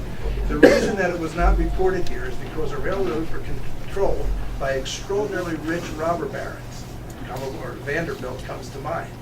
And the idea that it was unsafe to take a train from Philadelphia to Atlantic City, which the only reason for Atlantic City's existence was put together by a bunch of rich guys to bring people from Philadelphia to Atlantic City by rail. And it was not. And that's why, and by the way, the papers were also controlled by very rich publishers. And also, the railroad wouldn't be advertising in the paper had they done anything to thwart that. And by the way, you drive into Absecon, you'll see the overpass. That overpass was put there because a former mayor of Atlantic City was killed there in a train wreck. It was at grade at one time, and it shows you, so if you're a politician, you get killed, you get action. That's why the overpass is there. It was Anthony Ruffey, who happened to be Mayor Sonny McCullough's grandfather, the mayor of Egg Harbor Township. So it's kind of an interesting story you had there.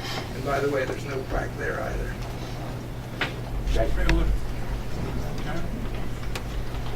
So I just want to say a couple things about why this has gotten a lot bigger than my intention.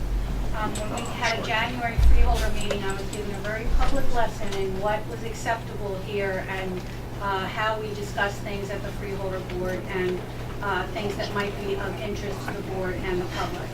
I learned the lesson, and I have also learned that this board is an equal partner to the executive branch of the government.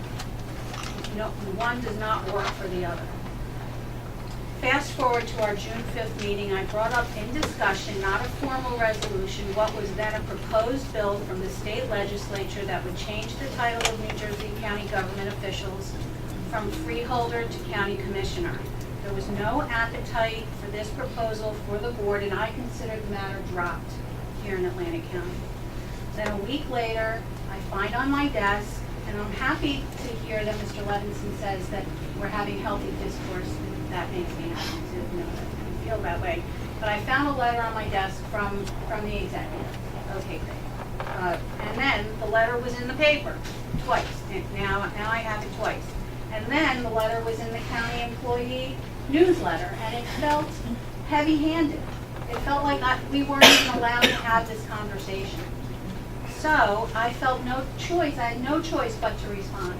And so I did, and I actually am glad that I responded in print because it took us out of our social media bubbles where we do not communicate with each other, and I heard from people I never would have met. And we were able to have honest, real conversations and meet each other halfway and say, oh, you have valid points, and you have valid points. It was really good and positive. So now I just want to be clear, the resolution on today's agenda was brought by the Republican majority. The email that Mr. Grossman sent out yesterday said that they were being forced to vote on this. It's their idea. I didn't bring this resolution up. So in the present day now, the legislation we're discussing was proposed by State Senator Joseph Pinacchio, a Republican from Legislative District 26. And aside from the inflammatory rhetoric that's been thrown into this conversation, Senator Pinacchio is quoted in the Morristown Daily Record on June 22nd. New Jersey stands alone while other states have dropped the archaic term freeholder, which gives little indication of the function of this extremely important position in county government. Pinacchio said, the adoption of commissioner, a modern title, will improve transparency in the process and encourage more residents to participate in their local government. Since our original discussion on June 5th, legislation passed the Senate on June 21st in a bipartisan manner, 23-16. It's now before the Assembly. I just want to say one thing. You'll agree that the women who could hold property and vote were single women. Once they got married, their property transferred to their husbands, and when they became widows, they couldn't vote at all either. 10,000 of them voted, and just for a clarification, that letter was a response to you. You brought it up first. I brought it up here at the board. We talked about it. You had a blog, and you posted a blog which was sent to me. So I sent you a letter in response. I didn't initiate this, you did. Okay. Am I right? Well, I did have a blog post. Well, yes, you did have a blog.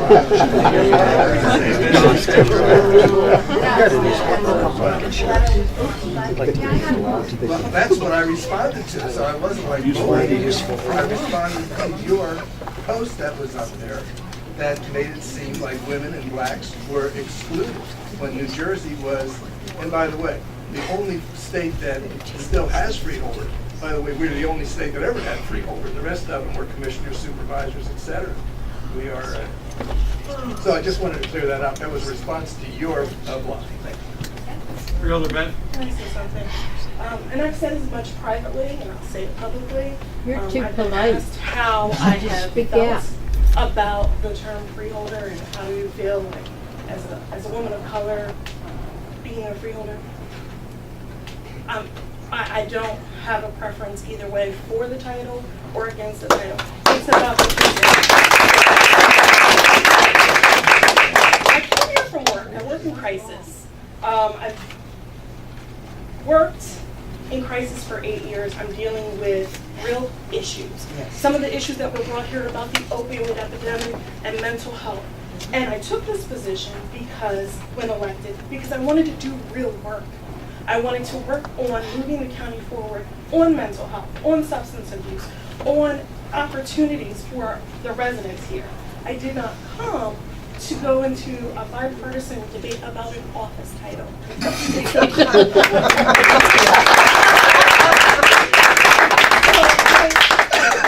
And wholeheartedly second Freeholder Risley's move to table it, let it go on the ballot. This is the business of the people, and obviously we heard that there are real issues going on in this county that we could be discussing, and so I feel like we should move on to that. Go ahead, Ms. Bennett.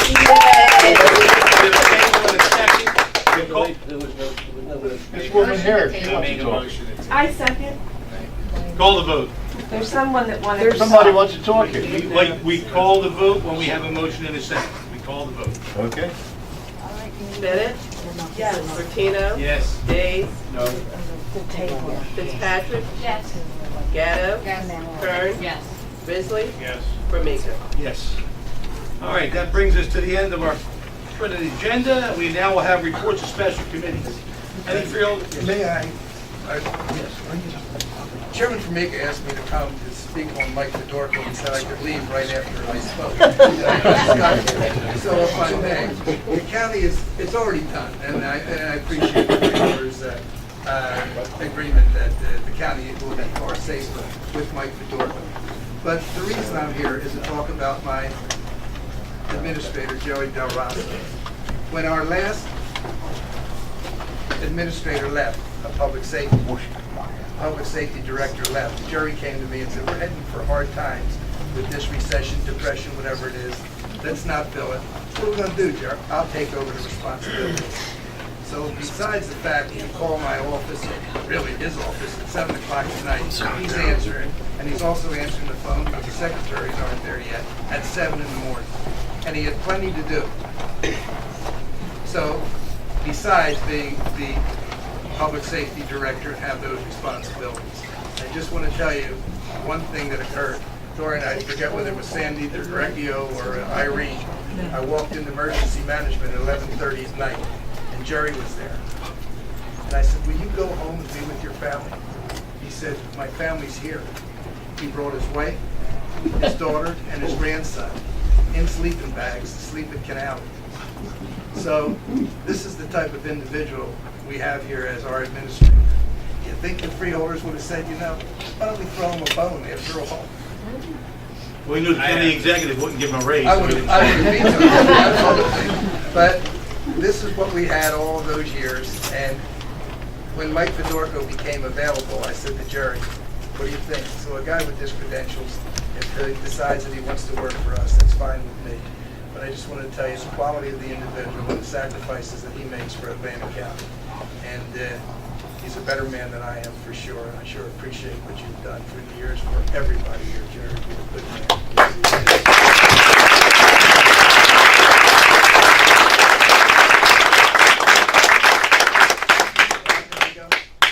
You would have never stood here if it wasn't for Jerry. I know you weren't here for me. So all right, we're going to move now on to reports of special committees. Freeholders wish to, yes. Joe McCurry. The boards that I sit on as advisory don't meet in July and August. However, we're still moving forward and being involved. I attended a symposium this past week on mental health. One of the main things we're trying to do is get mental health education as part of the curriculum in our children's schools. So I'm talking to some of our legislators to see if there is anything out there right now. If not, we're going to try to support getting mental health first aid into our school system. Some of the schools in the area are already doing this. The main speaker at that event is a known author and psychiatrist that has dealt with school shooters. And the sad thing is there isn't really one stereotype, but there are lots of warning signs. So I think even with Mike Fedorko coming on to address these and have people speak out, which has a lot to do with the warning signs. Most of these, he went into a number of the shooters, and most of them told people they were going to do it. Or there were signs that they were going to do it, et cetera. So there are things that we can act on and be proactive in that area. In addition, the Women's Commission doesn't meet either, but we are going to get together socially, and we're going to get together with the Cape May County freeholders to see about working together on some of the major issues that women are dealing with in our society. Thank you. Any other reports of special committee? Seeing none, any unfinished business? Freeholder days. Jerry, in relation to the ordinance we passed earlier about the banning of plastic bags and straws in parks, I had a conversation with Jerry about, I had people emailing me about dogs coming into parks. Where are we as far as putting the dog waste stations up? So we're going to come back to the code committee and talk about that. We had bought them, so they're not installed yet, but we will have further conversation. I've had conversations with Rick Dobie about that. So I was going to ask the code committee to get together. I'd bring Rick in and explain how it impacts. I mean, if we're going to look at possibly amending it for that, can we also take into account this gentleman's comments earlier about people with other disabilities and allergies? Yeah, other extreme circumstances. And one other issue, I know you had Daddy got 20 million things going on almost daily basis. I just inquiring about any follow-up or word from the state about intersection improvements on 30 and Corn Avenue. There have been 2 more accidents last week there. I reached out to the chief to get some more details about the situation, but we need to try to push on this. I know this is state, they supersede us, even though it's a county intersection. We need to have something done there. They had to, they're going through the design. Right, I saw plans. I didn't know if there was any word on any progress. There's nothing. Feel like we'll follow up again with them and see how far advanced they are with this design. That's the big issue. They have, well, you've seen the schematics that's reaching, but they haven't finalized. Thank you, Freeholder. Any other unfinished business? Freeholder Gatto? Also further expand on the plastic bag ordinance. Creed, I don't know if we answered your question, but in the first year, it's going to be warnings all day, every day, the first year. Beyond that, first then, year will not be. Yes, beyond that, then the normal kind of due process will apply. But it's really, this is meant to be a starting point for awareness, dialogue, kind of getting people into those better habits. And being the state. What's that? And being the state on their deadline, yes. Not necessarily. We've been talking about this since No, I know. March. Right. Okay. It is just the beginning. I mean, we have 47 buildings, we have other facilities, but we're trying to set up the model for this. We're committed to the environment. And if I could just add my quick 2 cents, Ashley, I could not agree with your comments more on what you said on the other topic we were talking about. The other piece is it's another unfunded state mandate, and I absolutely cannot tolerate that. And I really wish the state would be focusing on some really important issues like, maybe the budget, maybe the 911 fees that they keep diverting from us locally. It would be great. But I would really love to see this kind of crowd on nights that we discuss the budget maybe, or some other big topics like that, because we had 0, I think, maybe 1 person speak up at our budget. 1 person at our public budget hearing. meeting. 1 person. So, it would be really great if we could have this kind of interaction on some of those really big topics where we're spending millions and millions of dollars. Any other unfinished business? Thank you, Freeholder. Moving on to new business. Anyone wish to discuss new business? Yes, Freeholder Risley. Yes, what I touched on earlier, and we talked about this a number of weeks ago. I would like to be able to reach out to Dr. Gatto of Atlantic Cape Community College, and let's get her in here. Let's, as a board, have a discussion about what we can do to increase the enrollment at the college. I learned today, and I've known for quite some time about the declining enrollment. I enrolled my son there yesterday, and the number of days and the choices for courses are shrinking because the enrollment is dropping. So Atlantic Cape Community College is a tremendous cost savings. The cost would be for the standard first semester would be $2,200. Now, that certainly beats any college that you go anywhere else, first semester. It's $2,200. You can go to school there for a year, maximum with books, probably $5,000 for the year. What a deal. What a tremendous deal. And we have it right here. We have the campuses, we have everything available. We've got great staff, we've got great buildings. We've done a lot of improvements at the college. And I just think that there's some things that we can do as a county to market with the college, to promote the college in general. So I would like to have that dialogue. She's coming. And I'm sorry, I did see the officers that. Okay, great. Great. She has the For those that don't know, community college is suffering greatly because of what John said. They had to resort to cutting staff this year. And it is a jewel. Jerry, where are we with the Police Training Academy moving there? Because that was one of the ways we're going to stabilize their economy. Very bad. Chief Riggins here. I can, Chief Riggins, I won't overstep my bounds here. Chief Riggins left me alone. So there's been these discussions. We believe the academy's going to take a little bit longer to move out there because there are some logistical issues. But the what they're calling CEUs or continuing education credits, they think that those programs can move along. So I think Chief Riggins and Dr. Manathan Dr. Lava are talking about setting up another meeting so we can begin that process of moving the continuing education and work on the academy. Okay, thank you. Anything else in new business? Okay, we've all received some type of correspondence, written emails, what have you. Anybody wish to discuss correspondence from our constituents or anybody today? Seeing none. The floor is now open to the public. We have a large audience today. I'm going to limit the public comment to 3 minutes, as we do always. First thing I want to say, Landing County Institute of Technology has the highest graduation rate in this county, well ran. And I think they're supposed to get some money from the governor to expand that program. They are getting now. money as of the new formula, Right. courtesy Now, of Senator Sweeney. Right, when you, yeah, I'm let me letting you know. quickly I'll say give credit about, where credit's due. let me quickly say about that. The public unions tried to get rid of that guy, spent what, $5 million? Now let's go a little further with that. The enrollment in Egg Harbor Township is way down. Do they cut staff or anything? No, they hire more staff. All due respect to that, all due respect to that, we have very limited jurisdiction over the school I know boards. you do. I just want to bring it up. We work with everybody, we suggest, and we're going to coordinate, as best we can. But Carl, I understand your comment. Yeah, don't go to the school board. I'll be there this summer. All right, I'll try to stay away, Carl. Thank you. Anyone else in the public wish to make a comment? Let's see, you had 4 turns, you had 3, it's your next, go ahead. Oh, thank you.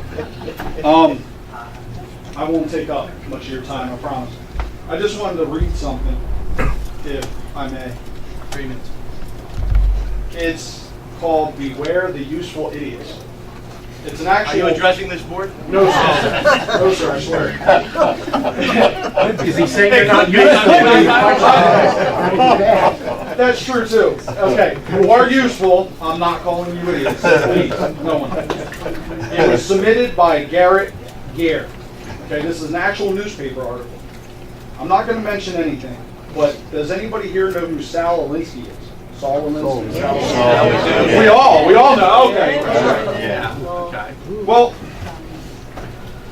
when you look upon all these freeholders, you said a very good word, constituent. You need constituents to become elected. You were all elected, and I praise you for that. Why? I couldn't do it. I couldn't go door to door. I couldn't sit there and talk to all these people and try to get elected. I couldn't. So I praise all of you, Democrat or Republican. But what I ask, this is my first time here. I know a lot of people in this room. And Denny, he's a character. I'm not bragging, I know him, I'm just saying I know him. So don't hold that against me. Sorry to hear that. Thank you.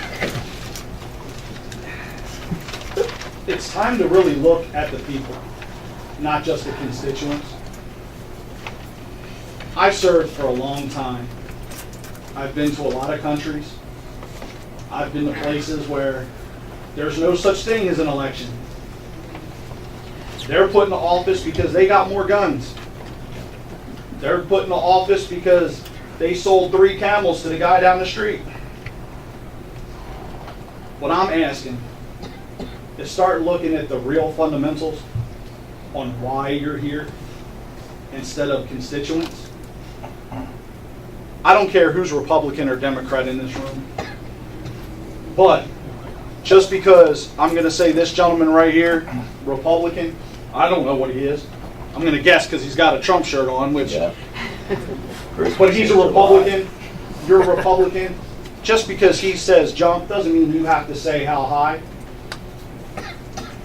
Just because your foundation says this is what you should be thinking, doesn't mean it's what you have to think. Okay? I wanted Bernie. I didn't get him.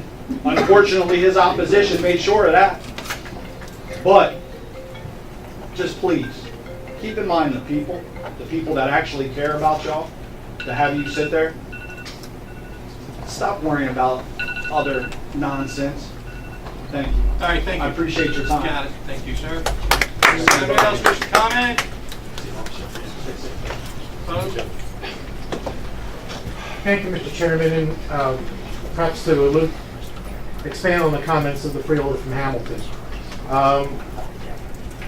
You have the options to even amend your schedule for this year to provide for later meeting times where it'll be accessible to more people besides some of the older ones here or those of us who are in small businesses and can sometimes mess up those schedules no matter how nerdy we are about it.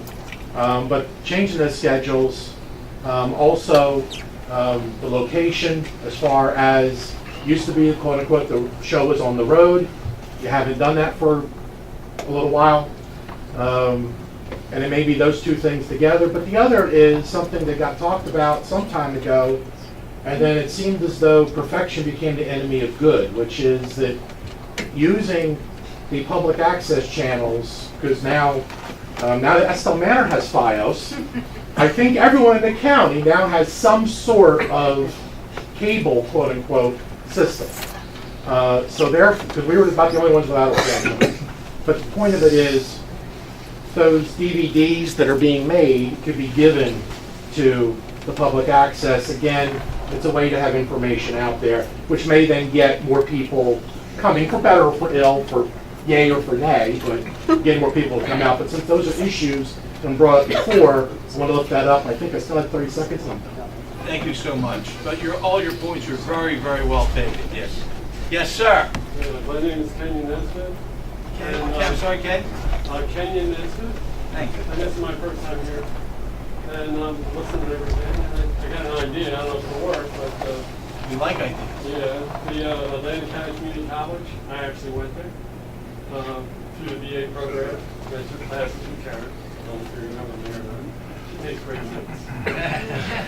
We know. That's a little TMI, but go ahead. But my idea is this. I wasn't able to go to college, so I joined the military. And then once I got the opportunity to go, it gets to be addictive. Once you go, you want to go more, right? And I don't know if you ever heard of Hillsdale College. Yes. Hillsdale College has free online classes. You can take a class online. My idea is, we talked about history of Atlantic County. We don't know about history. A lot of people don't know about how this country was formed. It was a great compromise. We had all these states come together. We couldn't have everybody free. We wouldn't have had a state. We were fighting tyranny of the king, right? Now we're fighting tyranny of the majority. And the majority is mostly ignorant of the history. They want to tear down history. My suggestion is we offer Atlantic County College online Atlantic County history course and see if that would get people. That's actually a great idea. I think we'll, Jerry, write that down.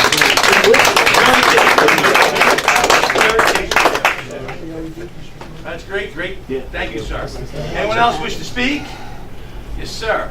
Chairman Famika and the rest of the Freeholder Board. My name is James Toto from Summers Point. With the discussion that was had earlier over the term freeholder, I couldn't agree more with Freeholder Bennett. It's about the job. It doesn't matter what the title is. It is a good thing to see the discussion that is out in the open. If racism exists in your heart, it doesn't matter what the word is. It doesn't matter what it is at all. They're coming up with new words to describe people every single day. Now, New Jersey has a very, very rich history here, and we are the only state that does have a freeholder. When we tear that down, what's next? Go to the Historical Society. There are buildings that are all over South Jersey. I grew up in a very historical town with homes that date back to the 1500s. Do we tear those down, put up something new that's fancy? Or do we keep our history and learn from it? I took an oath of not only of office but of service to uphold and defend the Constitution of the United States for the people, of the people, and by the people. And so did these folks up here, and there are some others that are in this room also that did the same.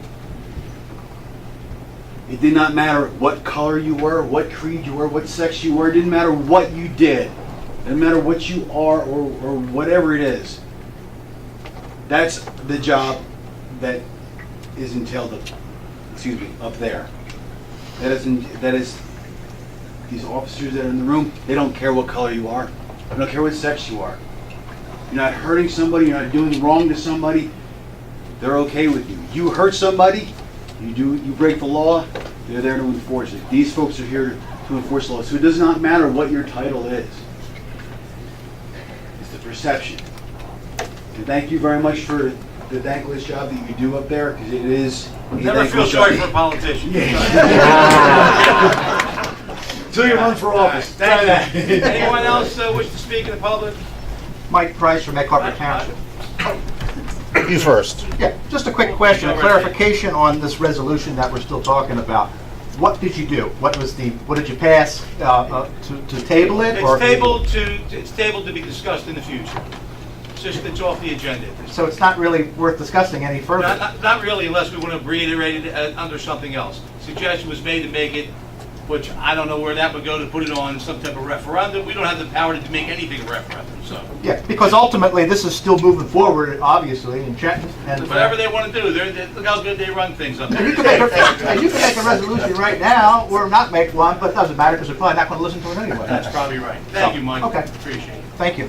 Yes, sir. Yeah, real quick. Ma'am, you'll be next. You'll be next. I see you. Go Real ahead. quick, because it's dinner time and everybody's getting ready to go. My name is Joel Brockenberry. I'm from Mays Landing, New Jersey. I just wanted to say that I'm proud to be American because it's not about the mistakes that were made. The beautiful thing about America is that we fix the mistakes. And there's no reason to rub out the history, even of things like the Robert E. Lee statue, because there was a guy, he was mistaken. We look at him, we learn from his mistakes, and we see that America grew by fixing its mistakes. That's what makes America great. And the other thing is, I think we get weaker when we when we get offended more easily as time goes on. The Bible says that to look over an offense is a big thing. So I think that we need to be a little less sensitive and to extend love and forgiveness towards each other. So that I get less, touchy every time some little thing comes along that bothers me. I think Can we you start come to every one of our meetings?